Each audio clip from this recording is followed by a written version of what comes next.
어머니, 지금 문 못 여니까 갖고 온 반찬은 경비실에 맡겨주세요. 비 오는 날이었어요. 새벽부터 만든 반찬을 들고 며느리 집 앞에 섰는데 돌아온 건 차가운 문자 한 통이었죠.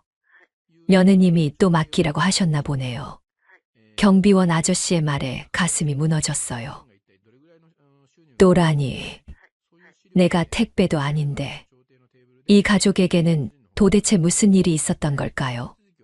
시작 전에 구독, 좋아요와 알람 설정을 눌러주시면 큰 힘이 됩니다. 댓글로 의견을 남겨주세요. 안녕하세요. 저는 김봉자입니다. 올해로 64살이 되었어요. 남편을 먼저 보내고 혼자 산 지도 벌써 5년째네요. 처음엔 적막하고 쓸쓸했는데 이제는 혼자만의 시간이 익숙해졌죠. 아침에 일어나면 창문을 열고 작은 베란다에 놓인 화분들에 물을 주며 하루를 시작합니다. 아들 태영이는 올해 36이에요. 결혼한 지는 3년 정도 되었고요. 며느리 다현이는 32살입니다. 둘 다 직장을 다니느라 바쁘게 살아요. 태영이는 IT 회사에서 일하고 다현이는 디자인 회사에 다니는데 퇴근 시간이 늦은 편이거든요. 어느 날 태영이한테 전화가 왔어요. 엄마, 요즘 다현이랑 둘 다 너무 바빠서 밥 먹을 시간도 없어요. 그냥 편의점에서 때우고 그러거든요. 목소리에 피곤함이 묻어나더라고요. 그 말을 듣는 순간 가슴이 아팠어요. 젊은 사람들이 제대로 된 밥도 못 먹고 산다니. 그래서 그날 바로 결심했죠. 다음 날부터 반찬을 만들기 시작했어요. 김치찌개, 된장찌개, 멸치볶음, 시금치나물, 콩나물 무침. 손이 많이 가는 음식들이었지만 전혀 힘들지 않았어요. 오히려 할 일이 생겨서 좋았거든요. 목요일 저녁이면 큰 보냉백에 반찬통들을 담아서 아들네 집으로 갔어요. 집에서 차로 30분 거리였는데 그 시간이 전혀 길게 느껴지지 않았죠. 현관문을 열고 들어가면 텅 빈 냉장고가 보였어요. 김치 한 통, 우유 몇 개, 그리고 간단한 햄 정도. 그걸 볼 때마다 안쓰러웠습니다. 냉장고를 정리하고 반찬들을 가지런히 넣어두면 마음이 뿌듯했어요. 이제 우리 아들 부부가 집에 와서 따뜻한 밥 한 끼 먹을 수 있겠구나 싶어서요. 처음 몇 주는 다현이한테서 연락이 없었어요. 그냥 묵묵히 반찬만 갖다 놨죠. 그러다 어느 날 다현이한테 문자가 왔어요. 어머니, 반찬 정말 맛있어요. 어머니 덕분에 살아요. 감사합니다. 그 짧은 문자 한 통이 얼마나 기뻤는지 몰라요. 스마트폰 화면을 몇 번이고 다시 읽었습니다. 그리고 태영이한테도 전화가 왔죠. 엄마, 진짜 고마워요. 다현이도 엄마 반찬 너무 좋아해요. 요즘 집에 오면 밥 먹는 맛이 나요. 그날 밤 잠자리에 들면서 생각했어요. 아, 아직 쓸모 있는 사람이구나. 아들 부부에게 작은 도움이라도 될 수 있다는 게 이렇게 기쁜 일인지 몰랐습니다. 그 뒤로도 매주 목요일이 되면 빠짐없이 반찬을 만들었어요. 계절마다 제철 재료로 만들었죠. 봄에는 냉이 무침, 여름에는 오이 소박이, 가을에는 버섯전, 겨울에는 동태찌개. 시장에 가서 싱싱한 재료를 고르는 것부터 즐거웠습니다. 그렇게 석 달쯤 지났을까요? 어느 날 아들네 집에 반찬을 갖다 놓고 나오는데 현관 신발장이 눈에 들어왔어요. 다현이 구두가 여러 켤레 있었는데 전부 명품 브랜드더라고요. 딱 봐도 비싸 보이는 것들이었습니다. 그리고 거실 한쪽에 놓인 명품 가방도 보였죠. 아, 젊은 사람들이니까 좋은 거 사서 쓰는 거겠지 싶었어요. 그런데 문득 이런 생각이 들더라고요. 그렇게 여유가 있으면서도 밥은 편의점에서 사 먹고 살았나. 하지만 곧 그 생각을 지웠어요. 내가 뭘 안다고. 젊은 사람들 사는 방식이 있을 거 아니에요. 그냥 반찬이나 잘 챙겨주면 되는 거지. 그날 집으로 돌아오는 차 안에서 라디오에서는 트로트가 흘러나왔어요. 익숙한 멜로디의 콧노래를 흥얼거렸습니다. 창밖으로는 저녁 노을이 번지고 있었어요. 집에 도착해서 현관문을 열고 들어가니 고요한 정적이 반겼어요. 불을 켜고 가방을 내려놓고 부엌으로 가서 물을 한 잔 마셨죠. 그리고 소파에 앉아서 잠깐 쉬었습니다. 이렇게 소소한 일상이 반복됐어요. 반찬 만들고 아들네 집에 갖다 주고 평범하지만 나름 의미 있는 하루하루였죠. 그런데 그날 밤 잠자리에 들기 전에 문득 이런 생각이 들었어요. 다현이는 정말 반찬을 고마워하는 걸까? 아니면 그냥 예의상 고맙다고 한 걸까?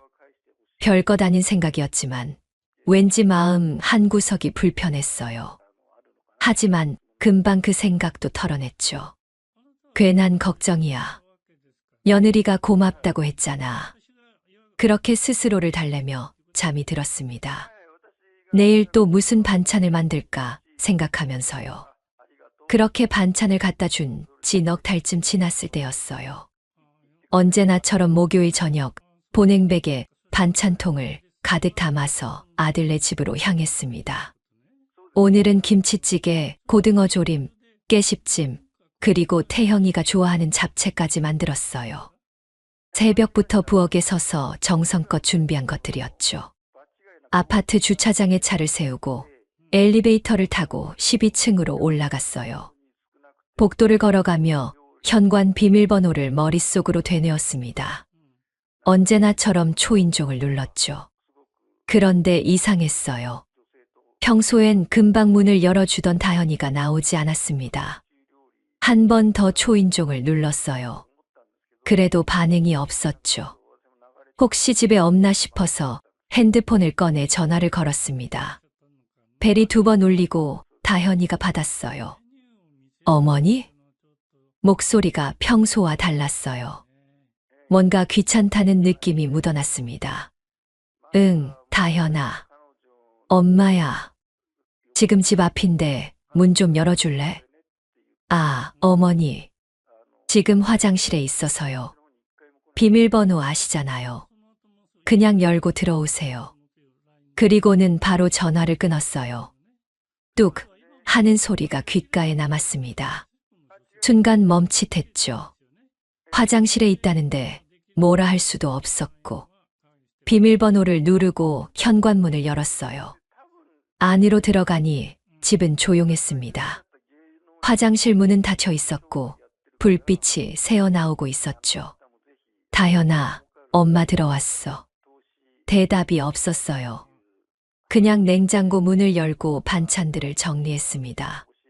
지난주에 갖다 놓은 반찬통들이 그대로 있더라고요. 하나도 안 먹은 것 같았어요. 뚜껑을 열어보니 김치찌개가 그대로였습니다. 가슴이 철렁했죠. 혹시 입에 안 맞았나? 아니면 너무 바빠서 먹을 시간이 없었나? 여러 생각이 스쳤습니다. 새로 가져온 반찬들을 냉장고에 넣고 문을 닫았어요. 그때 화장실 문이 열렸습니다. 다현이가 나왔죠. 머리는 젖어 있었고 가운을 걸치고 있었어요. 어머니 오셨어요? 응, 반찬 갖다 놨어. 아, 네. 감사합니다. 말투가 건조했어요. 예전처럼 밝지도 따뜻하지도 않았습니다. 그냥 형식적인 인사였죠. 지난주 반찬은 입에 안 맞았어. 거의 그대로 있던데. 아니요, 그게 아니라 요즘 너무 바빠서 집에서 밥 먹을 시간이 없었어요. 그래도 아침에라도 먹지. 저 아침 안 먹거든요. 어머니, 저 좀 바빠서요. 오늘은 일찍 좀 봐주시면 안 될까요? 그 말에 더 이상 할 말이 없었어요. 알았다고 하고 현관으로 향했습니다. 신발을 신으며 뒤돌아봤는데 다현이는 이미 안방으로 들어가고 있었어요. 인사도 없이요. 현관문을 닫고 복도에 섰을 때 가슴이 먹먹했습니다. 뭔가 잘못된 느낌이었죠. 그 다음 주에도 같은 일이 반복됐어요. 초인종을 눌렀는데 이번엔 전화도 받지 않았습니다. 한참을 서 있다가 문자가 왔죠. 어머니, 지금 회사 회식 중이에요. 현관 앞에 두고 가셔도 돼요. 현관 앞에 두고 가라니. 반찬을 택배처럼 놓고 가라는 말이었어요. 손이 떨렸습니다. 하지만 어쩔 수 없었죠. 보냉백을 현관 앞에 두고 사진을 찍어서 문자를 보냈어요. 다현아, 앞에 놔뒀어. 냉장고에 꼭 넣어. 답장은 한참 뒤에 왔습니다. 네, 그게 전부였어요. 고맙다는 말도 수고하셨다는 말도 없었습니다. 집으로 돌아오는 차 안에서 눈물이 났어요. 왜 우는지 모르겠더라고요. 그냥 서러웠습니다. 새벽부터 일어나 만든 반찬을 30분을 운전해서 갖다 놓는데 고맙다는 말 한마디 듣기가 이렇게 어려운 일인가 싶었죠. 그날 밤 태형이한테 전화를 했어요. 태형아, 요즘 다현이랑 사이 괜찮아? 네. 엄마 왜요? 무슨 일 있어요? 아니, 그냥 엄마가 반찬 갖다 줄 때 다현이가 너무 바빠 보이더라. 아, 요즘 프로젝트 때문에 정신없대요. 이해해 주세요, 엄마. 그래, 알았어. 그럼 엄마 반찬은 잘 먹고 있어? 네, 맛있어요. 고맙습니다, 엄마. 태형이 목소리는 변함없이 따뜻했어요. 그래도 마음 한구석이 허전했습니다. 다음 주가 됐어요. 이번에도 목요일 저녁 반찬을 만들어서 아들네 집으로 갔습니다. 그런데 이번엔 문자도 보내지 않았어요. 그냥 현관 앞에 반찬을 두고 왔죠. 엘리베이터를 타고 내려오면서 거울에 비친 내 얼굴을 봤어요. 피곤해 보였습니다. 주름이 더 깊어진 것 같았죠. 주차장으로 걸어가는데 누군가 뒤에서 불렀어요. 봉자 씨. 돌아보니 같은 아파트에 사는 남래 씨였습니다. 장바구니를 들고 있었죠. 남래 씨. 여기 웬일이야? 마트 갔다 오는 길이야. 근데 봉자 씨 표정이 안 좋은데 무슨 일 있어? 아니야. 아무것도 아니야. 거짓말. 나봐. 뭔가 있잖아. 남래 씨가 내 팔을 잡았어요. 그 순간 참았던 감정이 터져 나왔습니다. 남래야, 며느리가. 요즘 좀 이상해. 무슨 일인데? 반찬 갖다 주는데 문도 안 열어줘. 그냥 앞에 두고 가래. 남래 씨가 한숨을 쉬었어요. 봉자야, 세상이 변했어. 요즘 젊은 사람들은 달라. 그래도 그렇지, 이렇게까지 대하나 싶어서. 일단 집 가서 차나 한잔하자. 내가 얘기 들어줄게. 남래 씨와 함께 차에 탔습니다. 시동을 걸고 출발하면서 창밖을 봤어요. 아들네 집 불빛이 보였습니다. 저 안에서 다현이는 뭘 하고 있을까? 혹시 반찬을 냉장고에 넣었을까? 그날 밤 남래 씨와 이야기를 나누며 조금 마음이 풀렸어요. 하지만 불안은 여전했습니다. 이건 단순한 일이 아닌 것 같았어요. 뭔가 더 큰 문제가 숨어 있는 것 같았죠. 그날은 비가 내렸어요. 목요일 저녁 하늘은 잔뜩 흐려 있었고 빗방울이 후두둑 떨어지기 시작했습니다. 우산을 챙기고 보냉백을 들고 현관을 나섰죠. 오늘은 된장찌개, 무나물, 고추장 불고기, 그리고 계란찜까지 만들었어요. 태형이가 어렸을 때부터 좋아하던 메뉴들이었습니다. 차를 몰고 가는 동안 와이퍼가 쉴 새 없이 움직였어요. 빗소리가 차 안을 가득 채웠죠. 신호등 앞에서 멈춰 설 때마다 창밖으로 우산을 쓴 사람들이 바삐 걸어가는 모습이 보였습니다. 아들네 아파트 지하 주차장에 도착했어요. 차에서 내려 보냉백을 들고 엘리베이터로 향했습니다. 비에 젖은 옷자락을 털며 12층 버튼을 눌렀죠. 엘리베이터가 올라가는 동안 거울 속 내 모습을 봤어요. 오늘따라 더 지쳐 보였습니다. 복도를 걸어 아들네 집 앞에 섰어요. 초인종을 눌렀죠. 한 번, 두 번. 그런데 역시나 아무도 나오지 않았습니다. 핸드폰을 꺼내 다현이한테 전화를 걸었어요. 신호음이 길게 울렸습니다. 한참 뒤에 전화가 끊겼죠. 받지 않았어요. 다시 걸었습니다. 이번에도 똑같았어요. 그때 문자가 왔습니다. 어머니, 지금 애 재우는 중이라 문 못 열어요. 경비실에 맡겨주세요. 핸드폰 화면을 멍하니 바라봤어요. 경비실에 맡기라고. 애를 재우는 중이라고.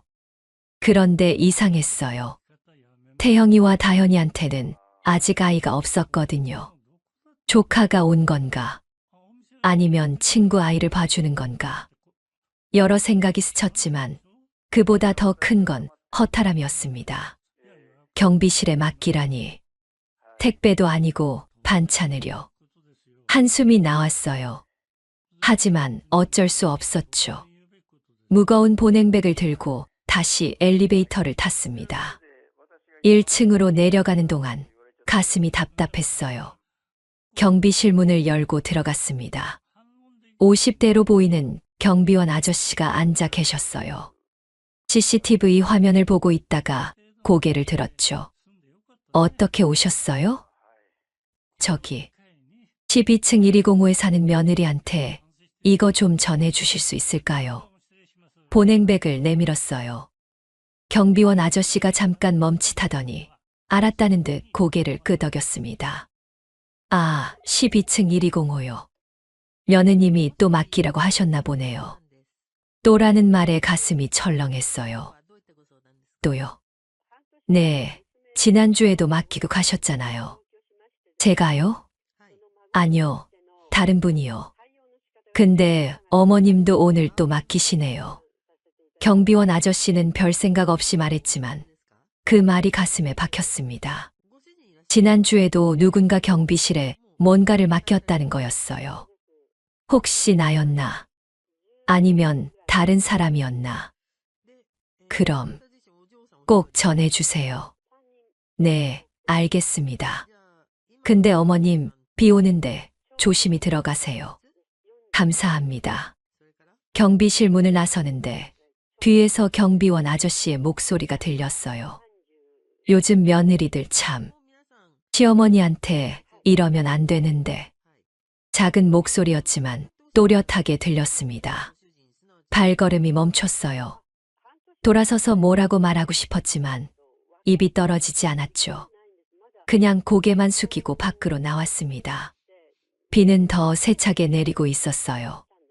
우산을 펼치고 지하주차장으로 걸어갔습니다. 발소리만 덩그러니 울렸죠. 차에 올라타서 시동을 걸었어요. 핸들을 잡은 손이 떨렸습니다. 눈물이 핑 돌았죠. 참으려고 했지만 눈물이 주르륵 흘러내렸어요. 경비실에 맡기라니. 내가 뭐가 되는 거지? 배달부도 아니고 심부름꾼도 아닌데. 차를 빼서 집으로 향했습니다. 와이퍼가 빗물을 닦아냈지만 눈물은 계속 흘렀어요. 신호등 앞에서 멈췄을 때 옆차에 앉은 젊은 부부가 보였습니다. 남편이 운전하고 아내가 웃으며 뭔가 이야기하고 있었죠. 저런 모습이 우리 아들 부부의 모습일 줄 알았는데 이제는 아닌 것 같았어요. 집에 도착했어요. 주차를 하고 엘리베이터를 탔습니다. 거울 속 내 얼굴은 눈이 빨갛게 부어 있었어요. 현관문을 열고 들어가니 텅 빈 집이 나를 맞이했습니다. 불을 켜고 젖은 옷을 벗었죠. 부엌으로 가서 물을 한 잔 마셨어요. 그리고 식탁에 앉았습니다.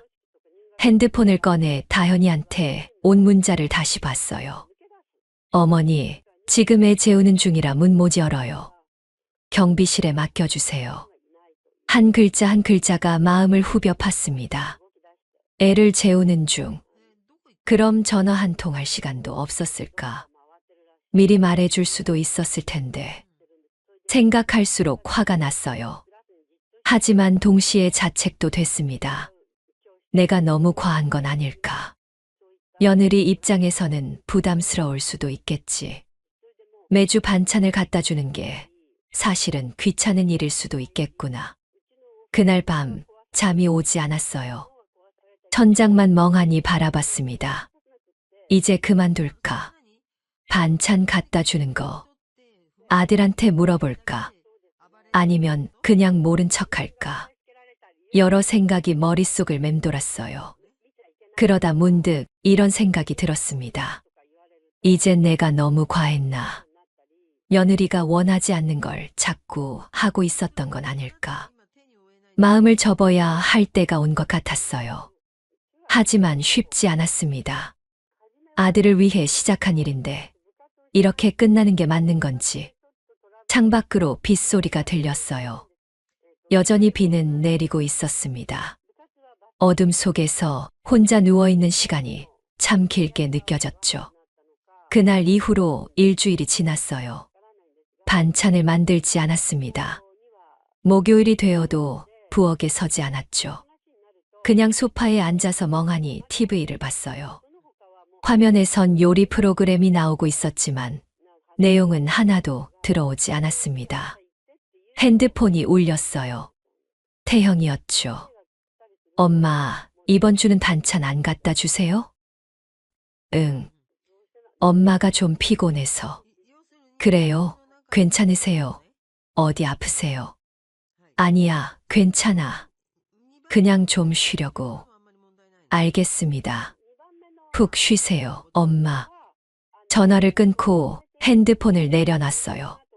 화면이 꺼지면서 내 얼굴이 어렴풋이 비쳤습니다. 지친 표정이었죠.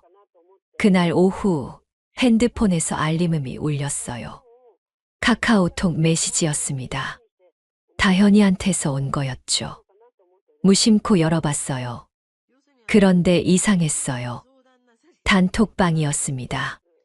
방 이름은 회사 언니들이었고 참여자가 5명이었어요. 그리고 거기에 제 이름도 있었습니다. 실수로 저를 초대한 것 같았어요. 메시지를 읽기 시작했습니다. 다현아, 진짜 오늘도 시어머니가 반찬 갖다 놨어. 경비실에 맡겼는데 아까 가져왔거든. 지연 크크크 또 맨날 갖다 주시네.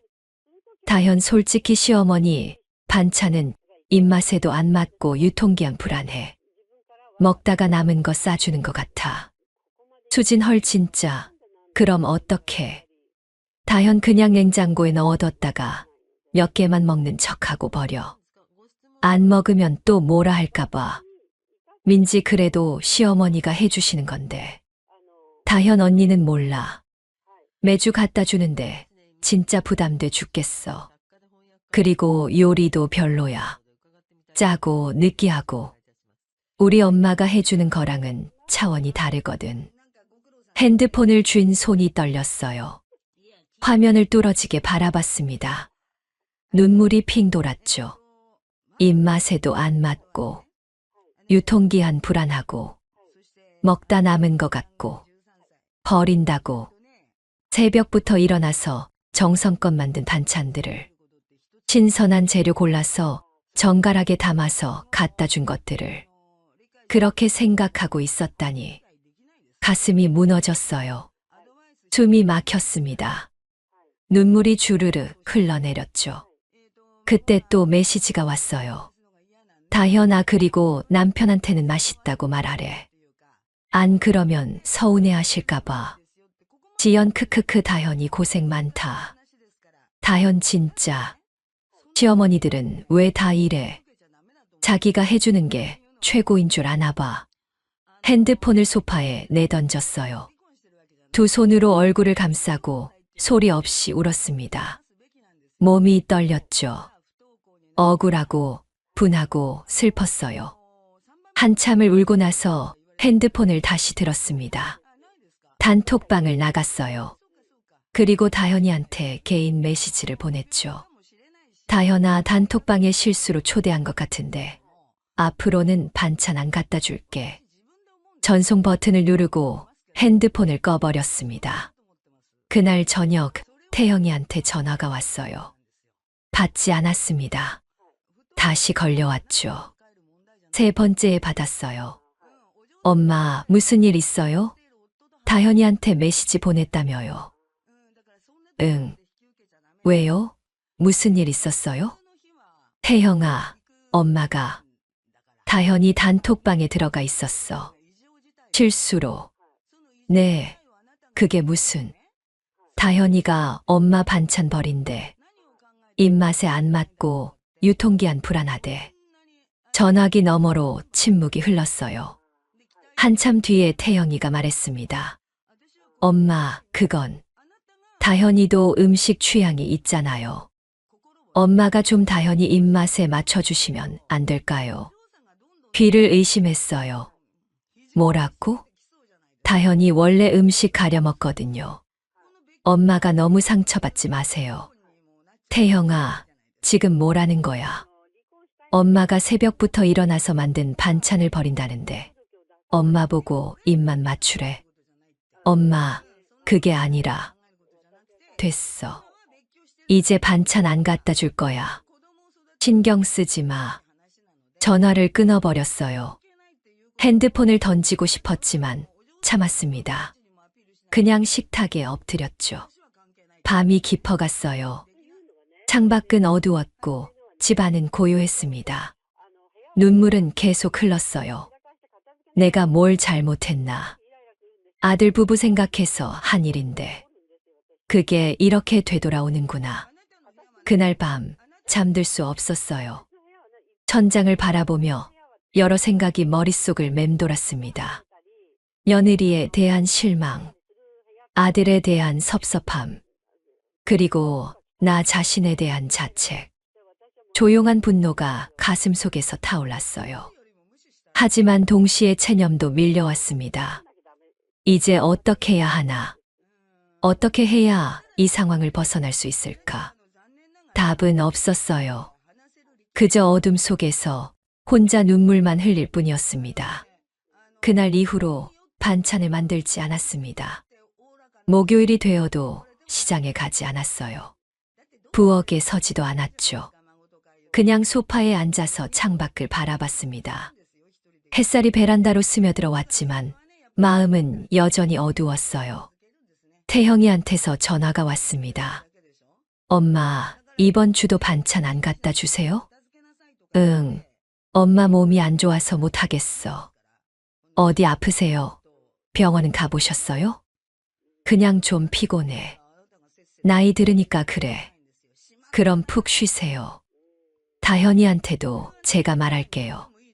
전화를 끊고 핸드폰을 내려놨어요. 화면이 꺼지면서 고요함만 남았습니다. 며칠 뒤 다현이한테서 문자가 왔어요. 어머니, 많이 불편하세요? 병원 가보세요. 짧고 건조한 문장이었죠. 답장은 하지 않았습니다. 할 말이 없었어요. 일주일이 지났고 2주일이 지났습니다. 그리고 3주째가 됐죠. 어느 날 친구 남래 씨와 카페에서 차를 마셨어요. 남래 씨가 조심스럽게 물었습니다. 봉자야, 요즘 반찬 안 갖다 주는 거야? 응, 이제 안 갖다 줘. 왜? 무슨 일 있었어? 아니, 그냥 이제 그만하려고. 남래 씨가 내 손을 잡았어요. 봉자야, 내가 참 많이 참았구나. 그 말에 눈시울이 붉어졌습니다. 고개를 돌려 창밖을 바라봤죠. 거리엔 사람들이 바쁘게 오가고 있었어요. 남래야, 나도 이제 나를 위해 살고 싶어. 그래, 그래야지. 자식들 다 컸는데 뭐. 그날 밤 집으로 돌아와서 거실에 앉았어요. TV를 켰지만 소리만 들릴 뿐 화면은 보이지 않았습니다. 머릿속엔 지난 일들이 스쳐 지나갔죠. 새벽에 일어나 반찬 만들던 일, 보냉백 들고 차를 몰던 일, 경비실에 반찬 맡기던 그날 밤. 가슴이 먹먹했어요. 하지만 눈물은 나오지 않았습니다. 이젠 눈물도 마른 것 같았죠. 그 무렵 아들네 집에선 변화가 생기고 있었어요. 물론 직접 본 건 아니지만 태형이 전화 목소리로 느낄 수 있었습니다. 엄마, 요즘 장 보는 비용이 생각보다 많이 들어요. 그래? 왜? 다현이랑 둘 다 바쁘니까 배달 음식 자주 시켜 먹거든요. 그게 계속 쌓이니까. 그렇구나.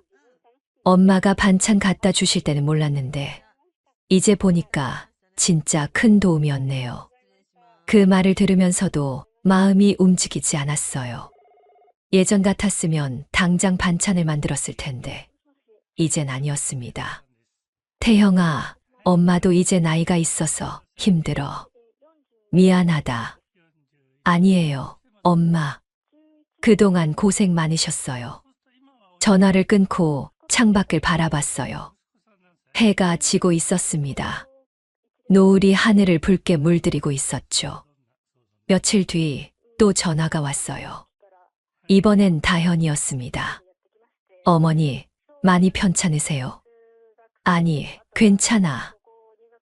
그럼 언제쯤 반찬 다시 갖다 주실 수 있으세요? 순간 말문이 막혔어요.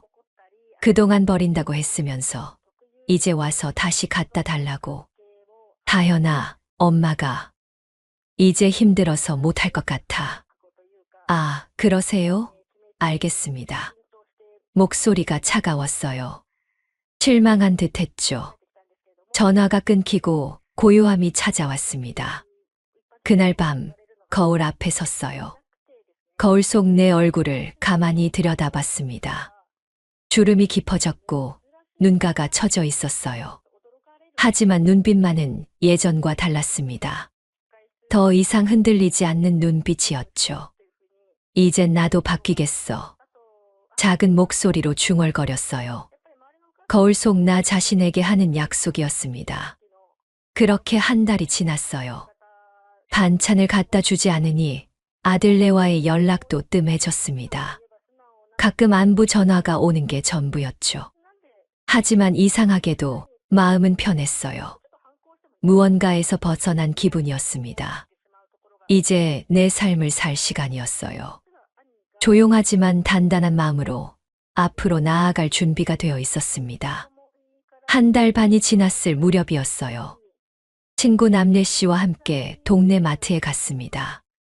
장을 보고 나오는데 아들네 아파트 쪽으로 자연스럽게 발걸음이 향했죠. 예전 습관이 남아 있었나 봐요. 봉자야, 거기 왜 가? 아, 그냥 지나가는 길이잖아. 가지 마.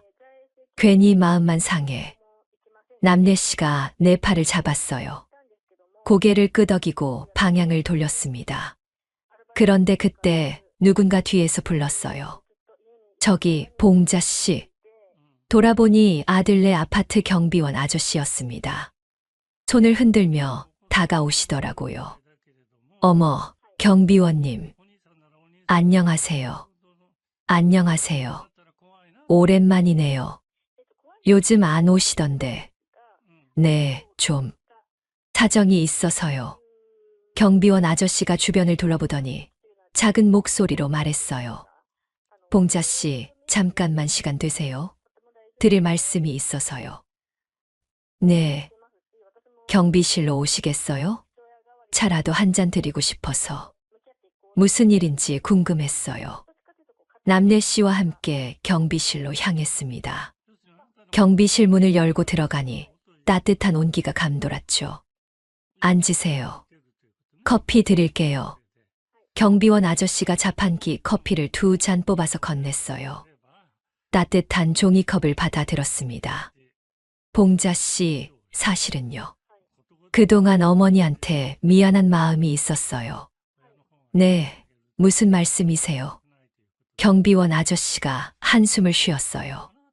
그날 있잖아요. 비 오는 날, 어머니가 반찬 맡기고 가신 날. 가슴이 철렁했어요. 그날이 떠올랐습니다. 그날 밤에 12층 1205 며느님이 내려왔거든요. 반찬 가지러. 네. 그런데 태도가 참. 말씀드리기 죄송하지만 좋지 않았어요. 반찬 받아 들고 가면서 혼잣말로 뭐라고 하시더라고요. 진짜 귀찮게 왜 이래. 그러면서요. 손에 쥔 커피가 떨렸어요. 그리고 요즘 아파트 주민들 사이에서 소문이 좀 났어요. 소문이요? 네. 어머니가 비 오는 날에도 추운 날에도 반찬 들고 오셨잖아요. 근데 며느님은 문도 안 열어주고 경비실에 맡기라고만 하고 그걸 본 주민분들이 많았거든요. 남례 씨가 내 손을 꼭 잡았어요. 특히 같은 층 사시는 분이 직접 보셨대요. 어머니가 초인종 누르고 한참 기다리는데 며느님이 집에 있으면서도 문 안 열어줬다고.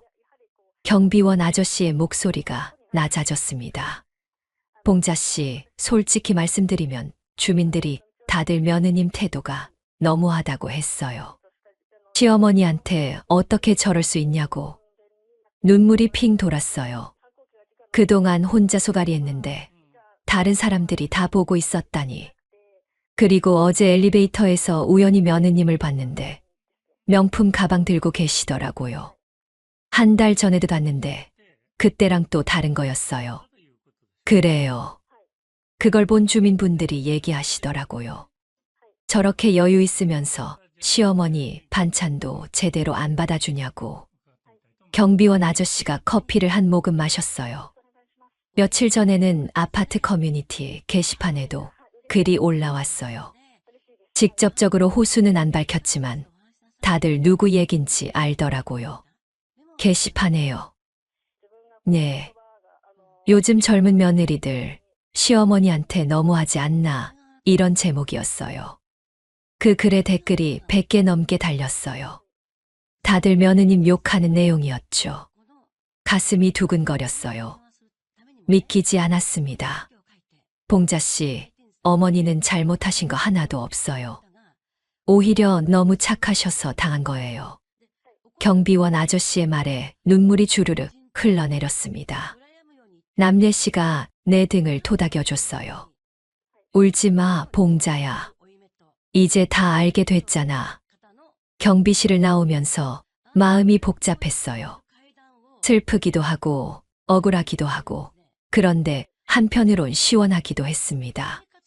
내가 잘못한 게 아니었구나. 다른 사람들도 다 보고 있었구나. 집으로 돌아오는 길 핸드폰이 울렸어요. 태형이었습니다. 받지 않았죠. 다시 걸려왔지만 또 받지 않았어요. 문자가 왔습니다. 엄마, 전화 좀 받아주세요. 급한 일이에요. 하지만 답장하지 않았어요. 지금은 아무 말도 하고 싶지 않았습니다. 집에 도착해서 소파에 앉았어요. 창밖을 바라봤습니다. 저녁 노을이 하늘을 물들이고 있었죠. 경비원 아저씨 말이 머릿속에 맴돌았어요. 주민들이 다 알고 있었다는 것. 아파트 커뮤니티에 글이 올라왔다는 것. 그리고 며느리 다현이가 명품 가방을 들고 다닌다는 것. 가슴 속에서 무언가가 끌어올랐어요. 분노였죠. 하지만 예전과는 달랐습니다. 이제는 확신이 있었어요. 내가 잘못한 게 아니라는 확신. 그리고 더 이상 참지 않겠다는 다짐. 핸드폰을 들고 아파트 커뮤니티 앱을 켰어요. 게시판을 찾아 들어갔습니다. 경비원 아저씨가 말한 그 글이 보였죠. 댓글을 하나하나 읽었어요. 모두 며느리를 비난하는 내용이었습니다. 시어머니한테 어떻게 저럴 수가 있지? 명품은 사면서 시어머니, 반찬은 거절하나. 요즘 효도가 뭔지도 모르는 것 같아. 댓글을 읽으면서 처음으로 미소가 지어졌어요. 쓸쓸한 미소였지만 어딘가 통쾌한 구석이 있었습니다. 이제 시작이구나. 달라진 공기가 느껴졌어요. 그날 이후로 일주일이 지났어요. 아파트 커뮤니티 게시판은 계속 뜨거웠습니다. 며느리 이야기로 댓글이 200개를 넘어섰죠. 누군가는 직접 목격담을 올리기도 했어요. 저도 봤어요. 시어머니가 비 오는 날 우산 쓰고 반찬 들고 계단 내려가시는 거. 며느리는 집에 있으면서 문도 안 열어줬어요. 명품 가방은 사면서 시어머니 반찬은 귀찮다고 하더라는데 진짜 답이 없네요. 그 글들이 퍼지면서 아들네 아파트에 사는 엄마들 사이에서 다현이는 유명인사가 됐습니다. 물론 좋지 않은 쪽으로요. 어느 날 오후 태영이한테서 전화가 왔어요. 이번엔 받았습니다. 엄마, 목소리가 떨리고 있었어요. 왜 그래, 태영아. 엄마, 다현이가 요즘 아파트에서 완전히 왕따 당했대요. 뭐, 놀이터 가도 다른 엄마들이 쳐다만 보고 말도 안 걸고 엘리베이터 타도 다들 피한대요. 커뮤니티 게시판 보니까 엄마 얘기가 다 나왔더라고요. 침묵이 흘렀습니다. 태영아, 그건 엄마가 한 게 아니야. 알아요. 근데 다현이가 지금 울면서 난리예요. 당신 엄마 때문에 내가 욕먹었다고. 그래서 엄마, 저희가 지금 엄마 집으로 갈게요. 얘기 좀 해요. 전화가 끊겼어요. 한숨이 나왔습니다. 이제야 찾아오는구나. 1시간 뒤 초인종이 울렸어요. 문을 열자 태영이와 다현이가 서 있었습니다. 다현이 눈은 빨갛게 부어 있었죠. 들어와. 거실로 안내했어요. 둘은 소파에 앉았고 나는 건너편 의자에 앉았습니다. 태영이가 먼저 입을 열었어요. 엄마, 죄송합니다. 고개를 숙였습니다. 다현이도 따라서 고개를 숙였죠. 하지만 표정은 억울해 보였어요. 뭐가 미안한데. 엄마가 그동안 반찬 갖다 주시면서 얼마나 힘드셨을지 저희가 몰랐어요. 그래. 커뮤니티 글 보고 알았어요. 비 오는 날도 오시고 추운 날도 오시고. 근데 저희는, 특히 다현이는 태영이가 말을 잇지 못했어요. 옆에서 다현이가 눈물을 흘렸습니다. 어머니, 정말 죄송해요. 제가 너무 철없었어요. 다현이 목소리가 떨렸어요. 하지만 진심처럼 들리지 않았습니다. 그저 상황이 곤란해서 하는 사과 같았죠. 다현아, 내가 뭘 잘못했는데. 어머니 반찬을 고맙게 받지 않았어요. 귀찮다고 생각했고. 그래, 귀찮았구나. 죄송해요. 그리고 단톡방에서 그런 말 한 것도 정말 죄송해요. 다현이가 고개를 더 숙였어요. 어깨가 들썩였습니다. 다현아, 고개 들어봐. 다현이가 천천히 고개를 들었어요. 눈물 자국이 선명했습니다. 엄마가 반찬 갖다 준 게 너한테 부담이었어. 아니요, 그게 아니라. 아니면 입맛에 안 맞았어. 유통기한 불안했어. 다현이 얼굴이 창백해졌어요. 단톡방에서 한 말들이었죠. 어머니, 엄마가 먹다 남은 거 싸준 것 같았다며. 그래서 버렸다고 했잖아. 태영이가 깜짝 놀라며 다현이를 쳐다봤어요. 다현아, 그게 진짜야? 다현이는 대답하지 못했습니다. 그저 울기만 했죠. 엄마, 정말 죄송합니다. 제가 다현이를 잘못 가르쳤어요. 태영이가 다시 고개를 숙였어요. 조용히 둘을 바라봤습니다. 한때는 이 모습을 보면 마음이 아팠을 거예요. 하지만 지금은 아니었습니다. 태영아, 다현아. 둘이 고개를 들었어요. 내가 한 게 뭐가 있니? 네. 엄마는 그냥 반찬 만들어서 갖다 준 것뿐이야. 그게 너희한테 부담이었으면 진작 말했어야지. 어머니.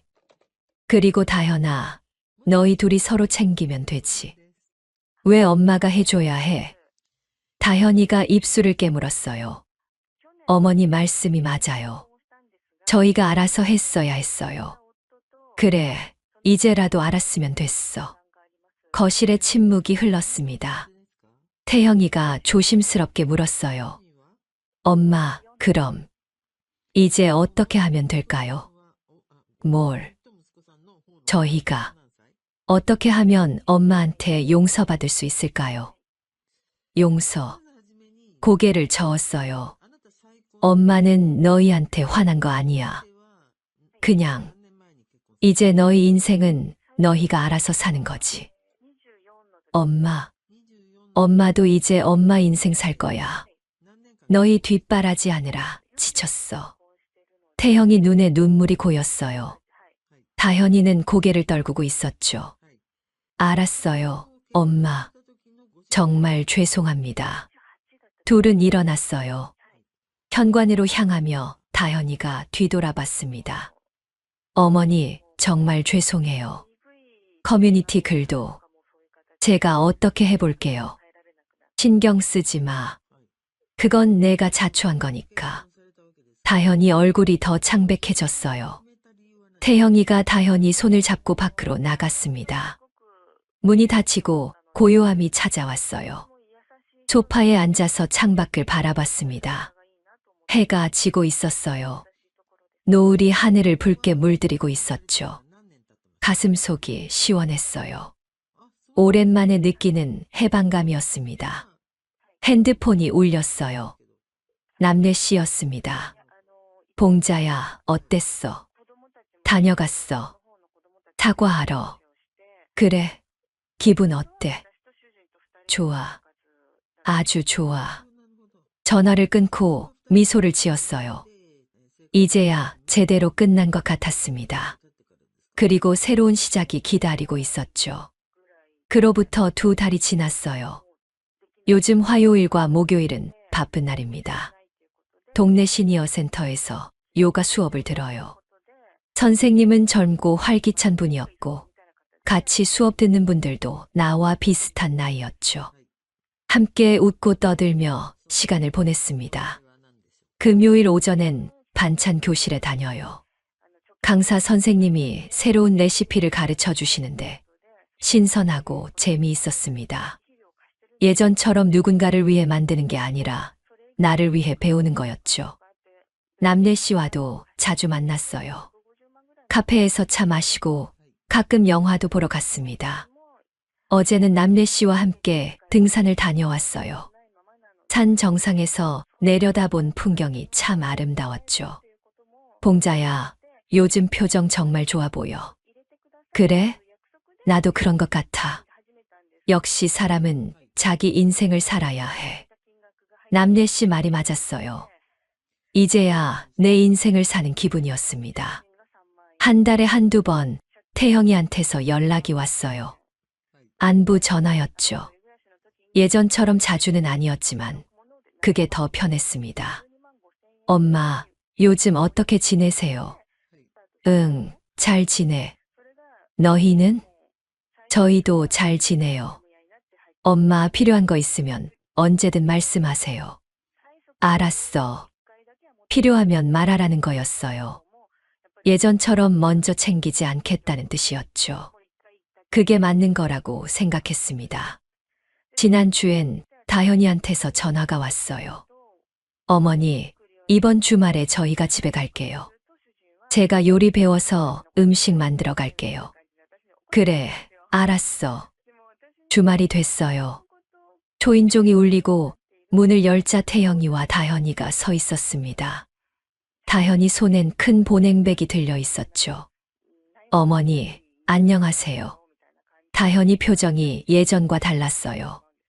조심스럽고 진중했습니다. 들어와. 거실로 안내했어요. 다현이가 부엌으로 가서 보냉백을 열었습니다. 갈비찜, 잡채, 나물 몇 가지가 들어 있었죠. 어머니, 제가 직접 만들었어요. 입에 맞으실지 모르겠지만 고마워. 함께 식탁에 앉아 밥을 먹었어요.